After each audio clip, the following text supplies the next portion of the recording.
મારું નામ બાળક જાગૃત અને આજે આપણે કેમિસ્ટ્રી બેઝિક કેમિસ્ટ્રી વિશે વાત કરીશું. તો આજનો વિડિયો છે ધોરણ 11 સાયન્સ, જેને 11 સાયન્સ ની અંદર એડમિશન લીધું છે, તો એના માટે આજનો વિડિયો છે. તો આપણે ચાલો સમય બરબાદ કર્યા વગર આગળ વધીએ. તો બેઝિક કેમિસ્ટ્રી શું છે? પહેલા તો તમને ખબર જ હશે કે આપણે પદાર્થનો સૌથી નાનામાં નાનો ભાગ એ અણુ કહેવાય. એટલે આખા કેમિસ્ટ્રીમાં આ બે અણુની જ મજા છે અને આખી કેમિસ્ટ્રી આ અણુની અંદર જ રહેલી છે. તો દ્રવ્યનો એક નાનામાં નાનો ભાગ છે અણુ. હવે અણુની અંદર શું છે? તો અણુની અંદર આવે છે ઇલેક્ટ્રોન, પ્રોટોન ને ન્યુટ્રોન. પ્રોટોન અને ન્યુટ્રોન ને કહેવાય છે પરમાણુ. આ અણુ છે એની અંદર જે આ પરમાણુ અને એની બહાર આજુબાજુ ફર્યા કરે છે ઇલેક્ટ્રોન. એટલે આખા ભાગને કહેવાય છે એક અણુ. બરાબર? હવે ઇલેક્ટ્રોન, પ્રોટોન ને ન્યુટ્રોન, હવે બે પરમાણુ ભેગા થઈને એક અણુ બનાવે. બે પરમાણુ ભેગા થઈને એક મોટો અણુ બનાવે. બરાબર? એટલે અણુ એટલે શું? તો તમે સાંભળ્યું હશે કે હાઇડ્રોજન ગેસ. તો હાઇડ્રોજન ગેસ શું છે? H2. નાઇટ્રોજન ગેસ, તો નાઇટ્રોજન ગેસ શું છે?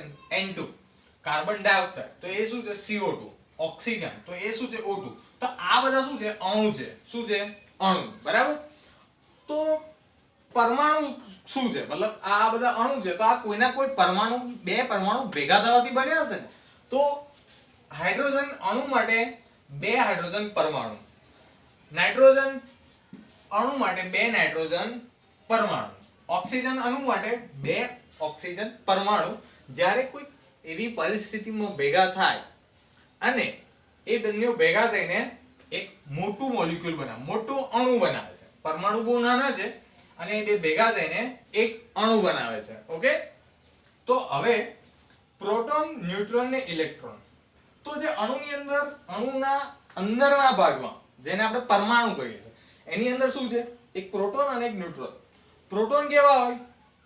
પોઝિટિવ ચાર્જ, જેનો પ્લસ ચાર્જ હોય. ન્યુટ્રોન કેવા હોય? ન્યુટ્રલ હોય છે, જેનો કોઈ ચાર્જ હોતો નથી. અને ઇલેક્ટ્રોન, ઇલેક્ટ્રોન કેવા હોય છે? ઋણ વીજભાર.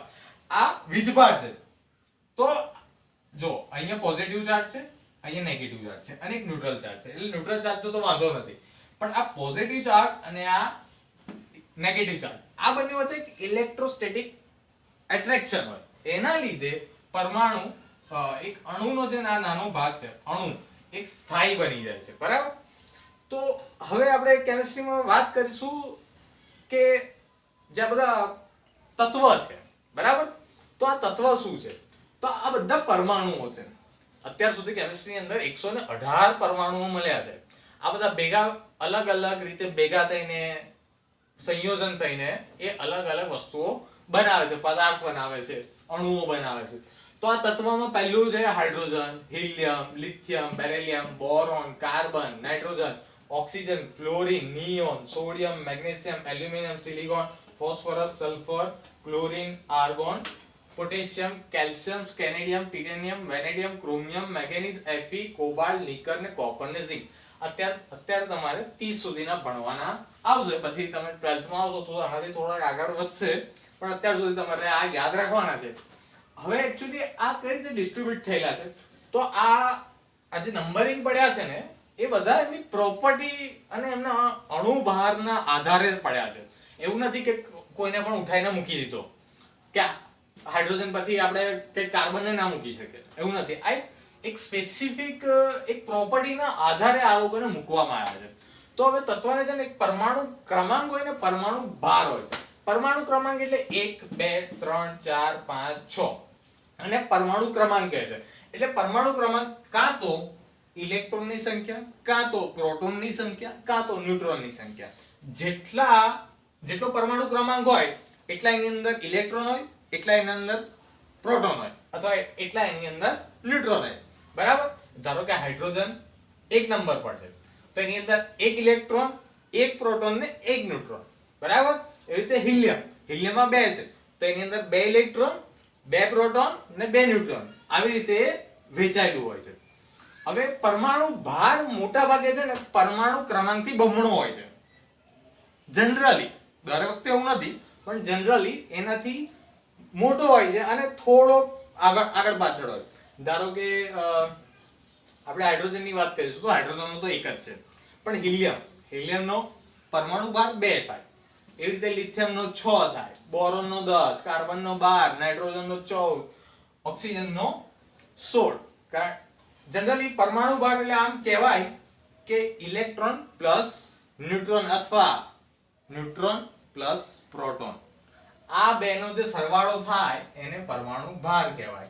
જનરલી આપણે એવું કહી શકીએ કે પરમાણુ ભાર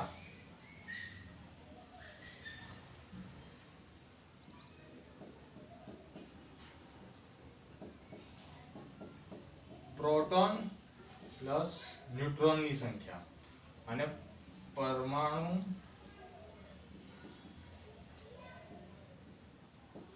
ક્રમાંક એ ઇલેક્ટ્રોનની સંખ્યા.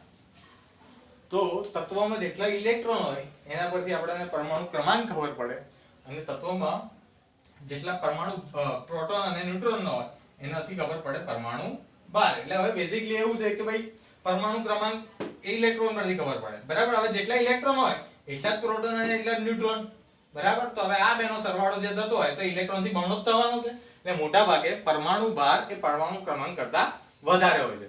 હવે આ સમગ્ર કેમિસ્ટ્રી છે ને એનો ખેલ બજાવનારો આ માણસ છે જેનું નામ ઇલેક્ટ્રોન છે. આ ઇલેક્ટ્રોન પર બધું જ ડિપેન્ડ છે, બરાબર. હવે જે તત્વનો પરમાણુ ક્રમાંક 2, 10, 18, 36, આવા જે તત્વ છે જેની અંદર ઇલેક્ટ્રોનની સંખ્યા 2 છે, 10 છે, 18 છે, 36 છે, તો આવા તત્વ સ્ટેબલ છે. શું છે? સ્ટેબલ. સ્ટેબલ એટલે એ બે પરમાણુ ઝડપથી કોઈ પ્રક્રિયા ના કરે, એ જેવા છે એવા પડી રહેવા માંગે, સ્ટેબલ છે. એમને બહુ જ ડ્રાસ્ટિક કન્ડિશન જોઈએ, બહુ જ ઊંચું ટેમ્પરેચર જોઈએ, બહુ ઊંચું પ્રેશર જોઈએ, પછી એક કોઈ અણુઓની અંદર કે કોઈ પદાર્થની અંદર કન્વર્ટ થાય. તો આ જે તત્વ છે ને એ બધા શું કરે ખબર છે? આ તત્વ જે આ પરમાણુ ક્રમાંક ધરાવતા નથી, એટલે 1, 3, 4, 5, 6, 7, 8, 9, 11, 12, તો આવા બધા શું કરે? આવા બધા પરમાણુ એકબીજા સાથે ભેગા થાય. એ એવી રીતે ભેગા થાય કે એ લોકો આવા ઇલેક્ટ્રોન પોતાની અંદર બનાવી શકે એટલે એમની સંખ્યા આટલી થઈ શકે. 2 છે, 10 છે, 18 છે, 36. ધારો કે જો H2 એક હાઇડ્રોજન પાસે એક ઇલેક્ટ્રોન, બીજો એક હાઇડ્રોજન આવે એની પાસે એક ઇલેક્ટ્રોન, અને ભેગા થઈને બને તો એ બંને પાસે કેટલા? એક છે, તો ભેગા થાય તો 2 ઇલેક્ટ્રોન. તો હવે 2 ઇલેક્ટ્રોન ક્યાં આવ્યું? પાછું સ્ટેબલમાં આવી ગયું.